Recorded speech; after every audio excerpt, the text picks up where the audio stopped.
Magandang hapon po sa inyong lahat. Naririto po kami sa St. Joseph Chapel, Barangay Tabigi, Ginto, Bulacan. Sa ngayon po ay araw ng May 19, 2026. Marami pong salamat sa Panginoon sa mga biyaya na ipinagkakaloob niya sa amin at katahimikan. At sana ituloy-tuloy na ang lahat na ito. Sa aking araw-araw na ginagampanan, na iaabsulto ko naman po ang aking misyon. Kaya kung sakali man po't naririnig nyo ko, ang tanging ko kung masasabi sa inyo, huwag kayo magpapa-opera agad-agad.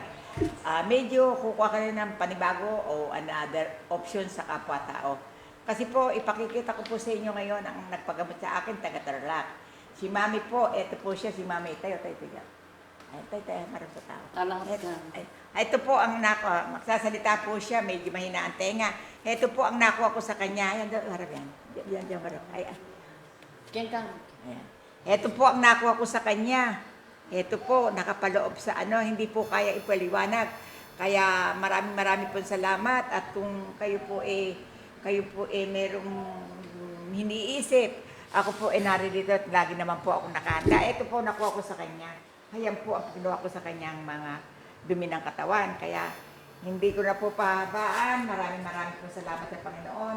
At sana po ang mga pumupunta dito magkamit ng galingan. Kung magsalita ka sa tao. Magsalita mo ano? Salamat. Nakatuksang haba ang pakakit ko po. Haba na po po. Dahil ako po sakit tempi ko.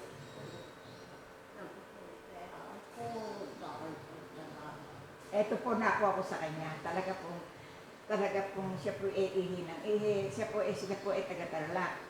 Kaya po ang mga tao dito, basta po pumunta sa akin, hindi ko po pinababayaan. Kaya ang tayo ko pong masasabi, huwag mo pababayaan.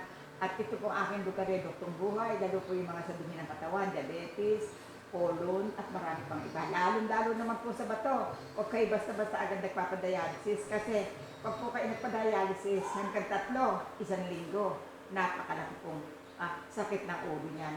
Ngayon, kung kayo po ay magpapalinis o pag-aaralan niyo yung ginagawa ko, malaki pong biyaya.